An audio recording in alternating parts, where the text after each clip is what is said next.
Hello, Justin Benson and Aaron Moorhead. How are you guys today? You having a good tiff so far? Yeah, we're doing good. This has been like a good recovery day. Like one of those film fest days where you're there's a few points yesterday where I was like, whoa, I'm tired. Yeah. And then got some sleep last night, and I can finally, part of the cool thing about this job is part of the job is, like, for example, going to the parties the evening of the film festival. That's always so now I'm actually looking forward to going to a social event tonight. Yeah. Hey. Yeah, I remember thinking, like, oh, this is going to be incredibly fun. All my friends are going to be there on paper. Sounds great. But if I actually asked my body, I'd be like, just give me a nap. Yeah. You constantly find yourself in spaces where you're just like screaming to talk to someone, and there's nothing coming out, and they're just looking at you blankly, and you think that you're having this wonderful conversation. No one hear a word you're saying. And also, you've been working for this movie for 4 years, and that's the moment. Right. You better just lay it out. What is it? Leave it all out in the field, lay it out on the table? I don't want to mix my metaphors too hard here. I think it all works. Yeah. They both work. Yeah. Have you guys met anyone new that was cool? Any notable celebrity interactions you could share? Oh, celebrities? Yeah. I don't think we met any celebrities. No, I don't think so. We never meet celebrities. So I don't know. Yeah. No? Not really. I mean, we worked with a couple on Synchronic. But they were paid to be around us. Anthony Mackie.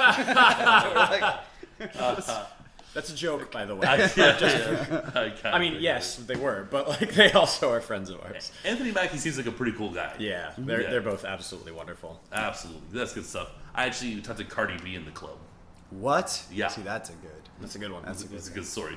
I know. And he tips his hat like so. we haven't. Have you seen Hustlers? I am going to see Hustlers. There's no way I'm missing it. Yeah, we haven't seen it either. I know it's like getting a great response, and I love the idea that Cardi B stars in it, right? She's one of the stars. I think she probably has like 2 seats, but two seats.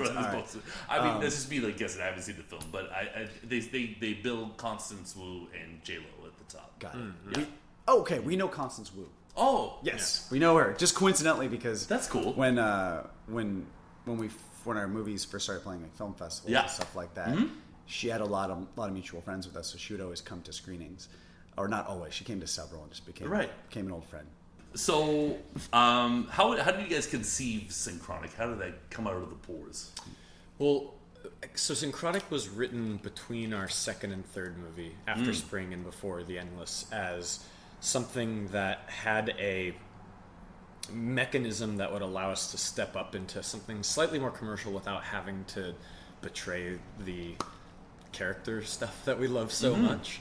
And I think the first, we didn't know it then, but we were here in Toronto in 2012, and we were watching, we were getting breakfast, and the place that we were eating at had Back to the Future on the TV. Okay. And you know how it's one of those movies that, like, no matter where it starts, where like if you're just flipping through the channels, you could be 60 minutes in and you're just like, all right, well, I guess I'm just going to watch it till the end. It's one of those. And so we were just staring at it and loving it. And we realized that the movie is amazing. It just wouldn't work if you swapped the main character for someone who wasn't a white heterosexual male. If he goes back in time, he would have way worse problems. And we weren't like, let's make a movie about that, but we were just joking about it. And then we're like, oh wait, that's not even a joke for a lot of people. That is just a dead serious consequence of existence back then. There's actually 2 Robert Zemeckis movies like that. It's Back to the Future and it's Forrest Gump. Yeah, Forrest Gump doesn't have time travel, but as you track that man's journey, his life journey through time, wonderful, heartwarming film.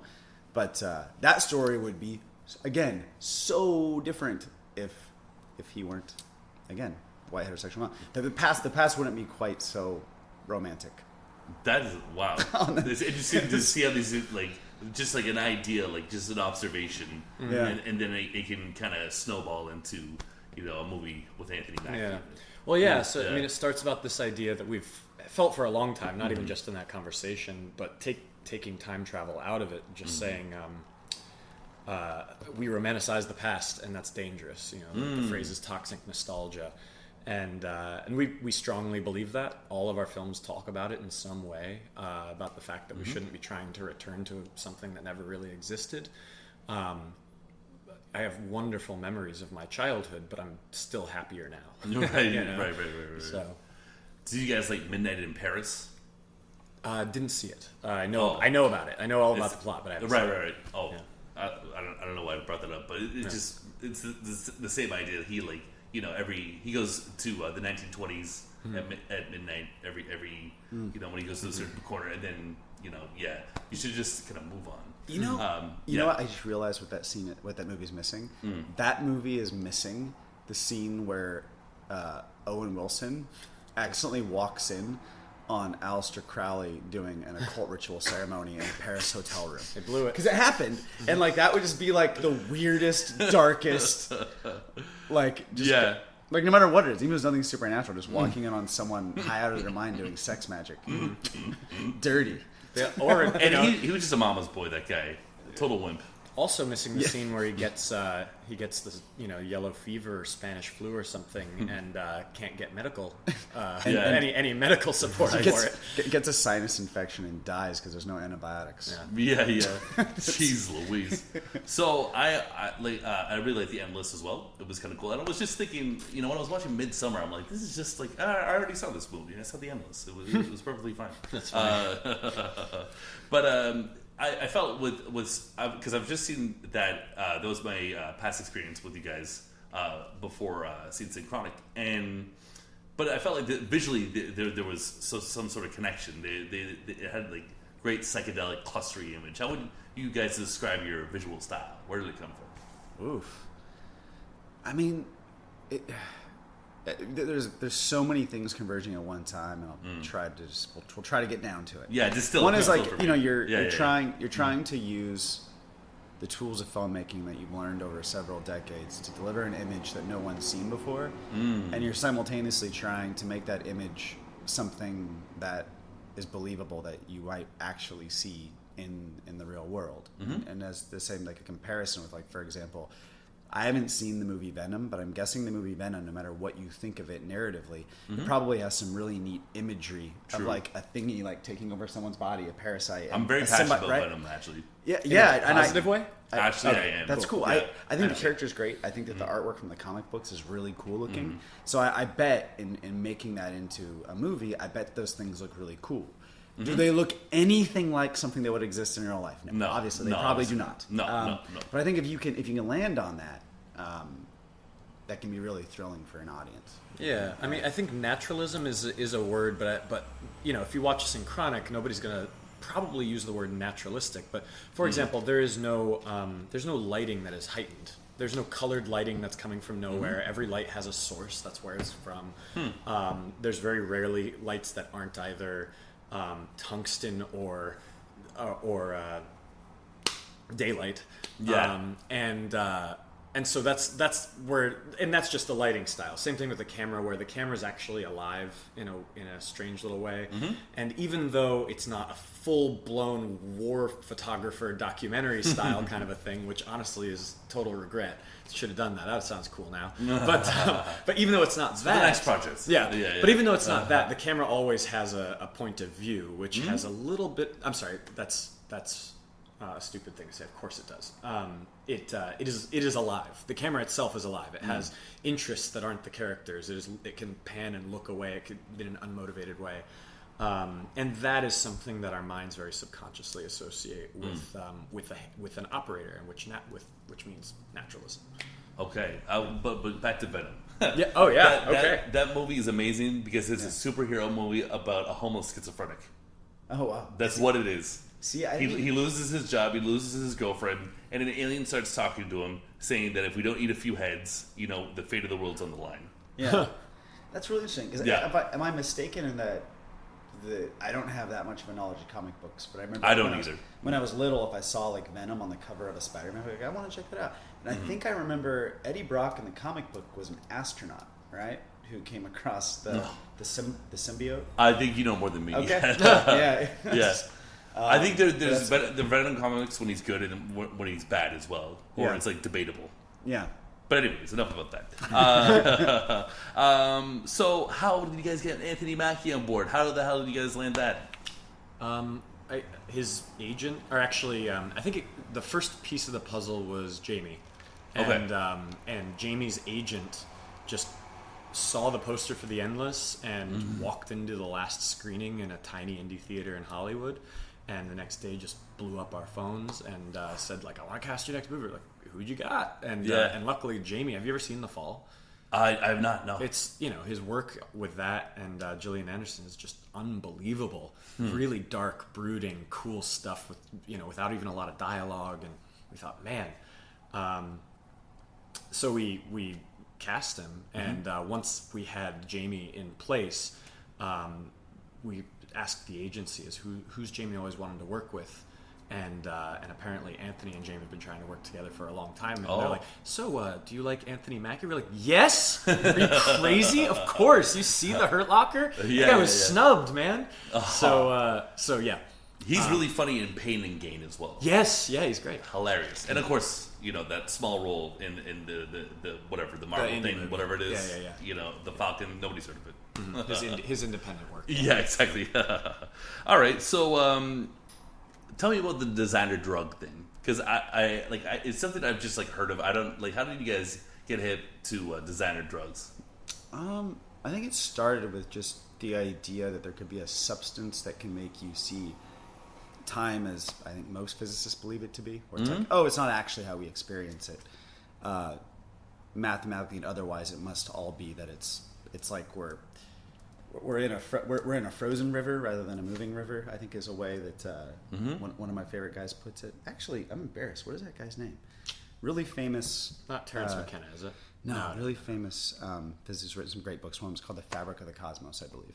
But anyway, he describes it great. But it's, I believe that's like the dominating theory in physics now, is that that actually everything has already happened. It's sort of happening simultaneously. We just experience it. So like the multiverse, it's sort of almost it's connected to that. It's an adjacent I'm not like idea. a science head. I'm not very scientifically knowledgeable. Well, I'm sort of a dumbass when it comes to that stuff. With us, it's purely like I couldn't read or write an equation to save my life, Right, but it's just like a fun hobby of wow, how interesting, and you right. How far can you dive while still understanding it and not having to write down equations? And I think the visuals help for all this. Yeah. Definitely. Actually, I took 2 years of calculus-based physics, and I did have to do the math. I cannot remember any of it. I just remember three really interesting theories. Oh, and that's one of them. But it helps. Yeah, it helps. Yeah. But I think the idea was okay, there's a substance that causes you to see time as it probably actually is. That's interesting.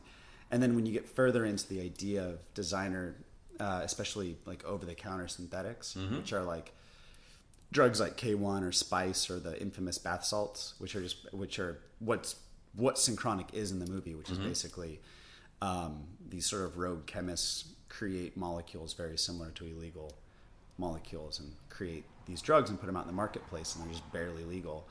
There was just something really interesting about that, and that those drugs actually exist in very small batches, especially like bath salts. Bath salt is not one thing. Bath salts is a brand that ends up being a lot of different things because they get outlawed, or for whatever reason, maybe something gets cheaper to manufacture. But bath salts originally was an analog of a plant from Southeast Asia called khat, K-H-A-T, and it's a synthetic of that. Khat's used in those regions by a lot of people without many problems. There's some problems with addiction anywhere, Sure. but it's just not that big of a deal. How it got the reputation it has here, there was just a few news reports where someone did something wild and someone made a correlation between that and bath salts. Autopsy turned out it wasn't that. Still probably a very dangerous drug. But there's something really fascinating about that whole idea and that whole industry. Well, what's also weird is these analogs are technically legal. The FDA doesn't want them to be. I mean, they track them down and make them illegal if they can. So it's not like this. It's a loophole, but it's not like we're like, why did we make it illegal? It's like they're trying. But it's funny because it's weirdly safer probably if you wanted to get these drugs, to not try to get the over-the-counter legal analog, but instead to go to a drug dealer, because the analogs, they're trying to change the molecule, and you don't know what's going to happen, and they don't test them. They don't have medical research on it, but at least a drug dealer is like, yeah, this is just the stuff. Right. Yeah. I don't know. Is salvia legal in the States? Not anymore. Not anymore? It was recently. Yeah. So it was it in and out because it's been legal in Canada since I've been a kid in high school. Yeah, it was made illegal around the time I think people ended up putting up all the YouTube videos of them doing it, in their suburban bedroom. Yeah, which is abuse, and it should be made illegal if that's what's happening. I don't think either one of us has done anything that would be considered all that hard or unusual, but I do. You tell a story about a substance that is loosely defined as a drug, and you start thinking about these things more philosophically. And there is like a weird level of absurdity of like, you say the word drug, it has a moral and ethical thing attached to it. It has images of addicts and people, like things. But the truth is, most things we call drugs, if you don't have problems with addiction and you have a fully formed brain, you're over like the age of 28 or something like that, you're probably better off doing whatever that thing is than going out binge drinking tonight. Health-wise. And that's not everything, but it's a weird thing. There's different rules for different people. Yeah, it's different for different people. Elon Musk smoked weed on Joe Rogan, and he's still Elon Musk. He's still Elon Musk. There's something I heard you say that I thought you'd appreciate this. Oh my god! Somebody made this. This is a meme of Anthony Mackie on the cover of the Chronic. It says Mackie, and the album is not the Chronic; it's Synchronic. That is incredible. That is an incredible meme. Yeah, I don't know who made that. Oh my god! Yeah. Oh, I got to look up so I don't feel like an idiot, and I'm giving credit where credit's due. The description that we often give of time, how it actually is. It is, I think, the best description I've ever seen of it is from the book Fabric of the Cosmos by Brian Greene.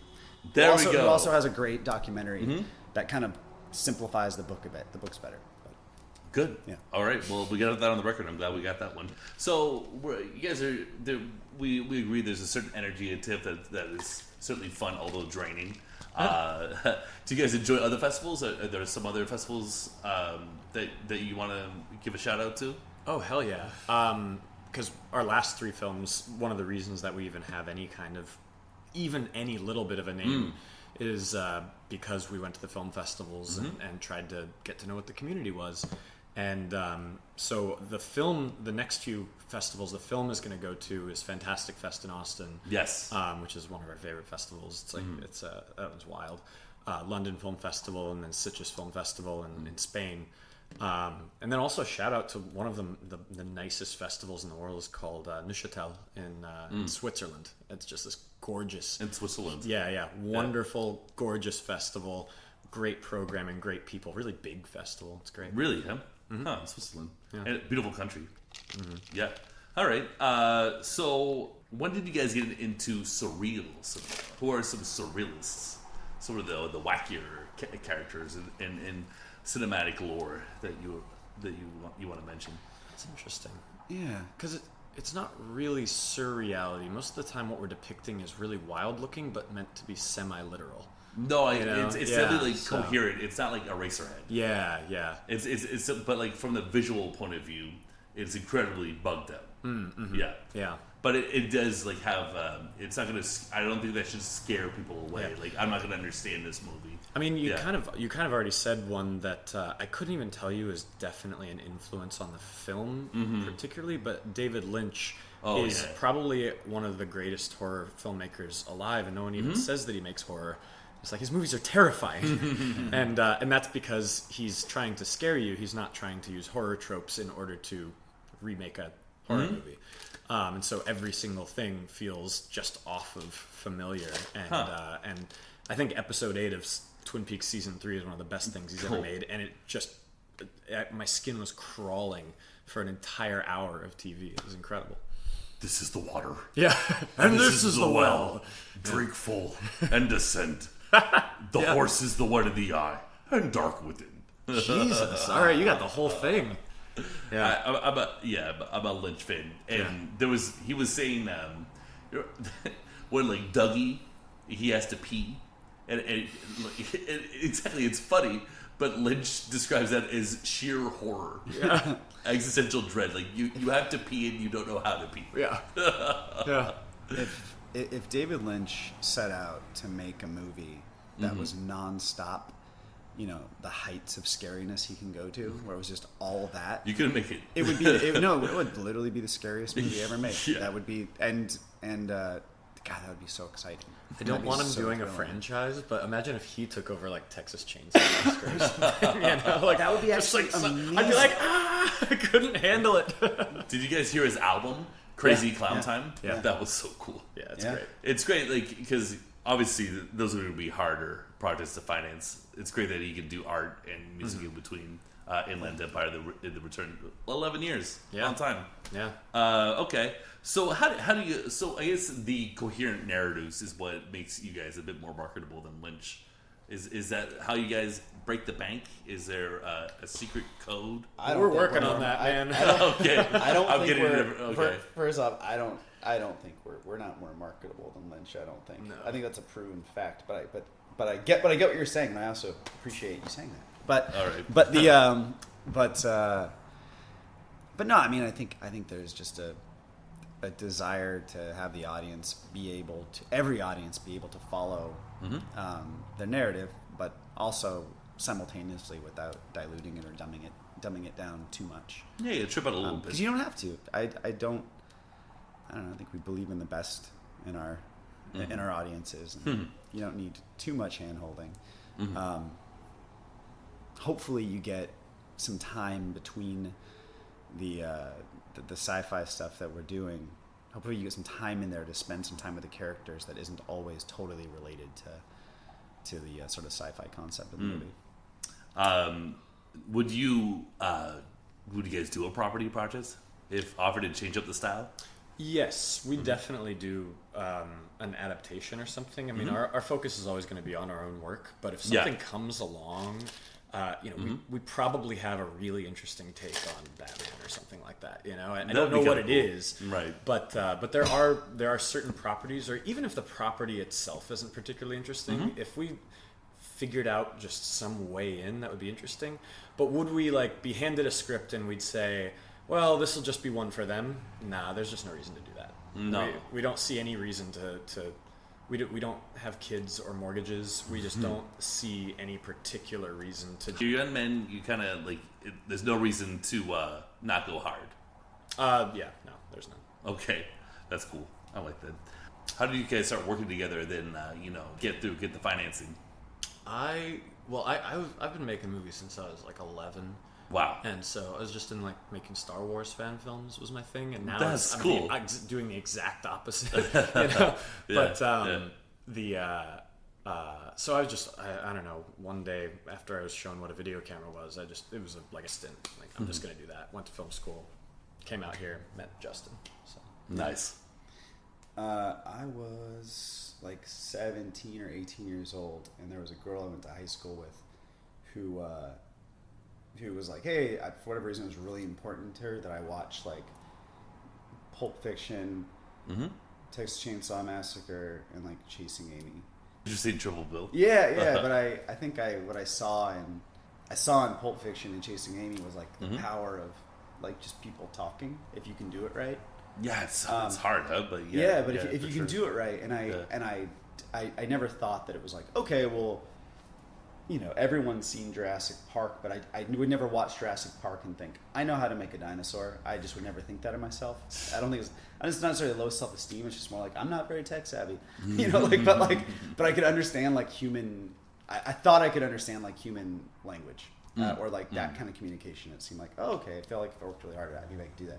And then when you watch the Texas Chainsaw Massacre, you look at it and you're okay, well it's so fun to be scared of this. It's so fun to go on that roller coaster ride and be thrilled and be scared. And that movie feels like something that under the right circumstances, a lot of people could do it without a lot of technical savvy. That's not to say anyone can make the original Texas Chainsaw Massacre, because it's actually literally unrepeatable piece of magic. But it is wonderful. But you still look at it and you're okay, I think I have the capacity to take a swing at that. Right. Kind of understand how it was done. That's Abel Ferreira. He was into experimental films, but he's what was his first one? Driller Killer. That was his Chainsaw Massacre. Yeah, you haven't seen Driller Killer? Really? It's okay. Well, it's kind of that was what he was going for. It's kind of Mean Streets meets that but through like the eyes of a degenerate. Yeah, that's wild. I recently saw 2 of his movies. I'd never seen any of his movies. I recently saw 2 of them for my first time. Oh, which ones? I saw King of New York. Oh yeah, King of New York's great. And Bad Lieutenant. The thing I was blown away by also is like, I can't believe, you know how many times I've Googled movies like Pulp Fiction or movies like Reservoir Dogs? Yeah. And those movies Nobody never says come it? up. Yeah, What the hell is it? Those are, like, Tarantino is clearly very inspired by Ferrara. But No one ever brings that up. Yeah. Yeah. I remember seeing Bad Lieutenant for the first time. I was like, there's a bunch of movies that make you just completely rethink what a movie is, and Bad Lieutenant is only tangentially related to that. I'm more talking like Koyaanisqatsi, where it's like it's not in any way a narrative like what you would ever think of as one. But Bad Lieutenant is just normally movies have a wavelength, an up and down kind of pacing, and actually more like a rising action, falling setup and payoff. And Bad Lieutenant is just a descent. It is just a free fall, and then it ends. That's like, oh yeah, you can do that and still like watching the movie, or maybe it doesn't give you enjoyment, but it gives you an emotion. It's a viscera. It's got a viscera. Something subversive, but it's kind of religious too. Yeah. Well, doesn't he talk to Jesus at the end? Yeah, but it's a really provocative piece of work. And I read the script, and the whole when he pulls the girls over, that's all improvised. Actually, yeah. Oh, I didn't know that. And that scene is cut from some versions of it. Well, it's gross. I understand why. Like it's what it's seen though. Actually, the distributor of that movie, just weird that we're on it. The distributor of that movie gave us a hug after the screening yesterday. Oh, no, that's cool. Yeah. Oh, that's pretty cool. Okay. Was Anthony ever like hands-on with stuff? He trusted us pretty much. I mean, that's good. He attached to the script as it was, and was just like, "There's a reason I'm on this script. I really like it." So yeah. Okay. He's hands-on in other ways, but yeah. Is the writing or is the editing your favorite process? I wouldn't say the editing. You don't like editing? Yeah, I'm sorry. You know what's interesting is, I think for us, what happens is like, you like the writing process to an extent, and then you do it too much, and then you're like, I want this to be over. Right. Go shoot. And then you go shoot for shoot, a while, like, get me off and set. then like by the time you're done shooting, you're like, don't ever put me on a set ever again. This is torture. And then and you go into editing, you're like, this is really nice. You light your candles, you play some music, you're doing it, and then by the time you're getting towards the end of editing, you're like, I never want to edit anything. Yeah. I remember and then you start over again. I remember I texted him. I was like, "Hey, I think I'm like." It was near the end of our edit, and we were just getting sick of it. And he said, and I texted him something like, "Man, I think I'm just kind of ready to get back on set, getting a little antsy." And he answers, "Cool, I'm gonna put you back on the Synchronic set." And I was just like, "Never mind, I'm fine." By the way, the Synchronic set wasn't a mess or anything like that. It was just by the end of it, we were like, "Please give me a computer to just sit in front of all day." You know? I hear you. After like, you do like at festivals, all this interaction. You're just like, I want a break from the people. You know? And by the way, the people are great, but holy God. But not to complain too much, because and here's why. Most people, their job is exactly the same every single day, or it looks very, very similar. This is true. And instead, we have this gift of not only being in the entertainment industry and getting just tell stories, and quite literally part of our job is to go find inspiration, you know. But on top of that is every day is very, very, very different. So you don't, I don't look back at history and think, man, where did the time go? I think, yeah, I know exactly where it went, because every day's wildly different, and there's this giant catalog of all this stuff we've gotten to do, and it's only getting crazier. So that's actually, having one of the best jobs in the world is not anything that I want to take for granted, but it's still fun to complain about being sick of editing sometimes, you know, like, because you are. You're sacrificing, and we appreciate you guys. Suffering's relative. Yeah. So. Well, no, but we, like, you go through whatever. Like, I'm sure it's an arduous, like, process. So you gotta pull some teeth sometimes. Yeah. Definitely. Tons of frustration and tons of happiness. Yeah. But we're lucky to have you guys. Keeping the game spicy a little bit. Keeping the game spicy. Oh, that's got to be the name of this segment. Okay. All right. So thanks so much for your time, guys. And do you want to plug anything else before I let you go? No, I mean, we're playing film festivals with our movie Synchronic right now, but we kind of don't have anything to plug to the general public because there's no release date. Yeah, It's all secret. You can hit us up on Twitter if you want. Just say hey, at Yeah. Aaron Moorhead and at Justin H Benson. Yeah. Okay. We're around. Yeah, and our last movie is on Netflix now in a lot of places called The Endless. Yeah. Hey. Yeah. If you There's just, always if you just stuff to listen to plug. this board, there is a movie. Yeah. Yeah. Let's see it. Yeah. All right, thanks so much, guys.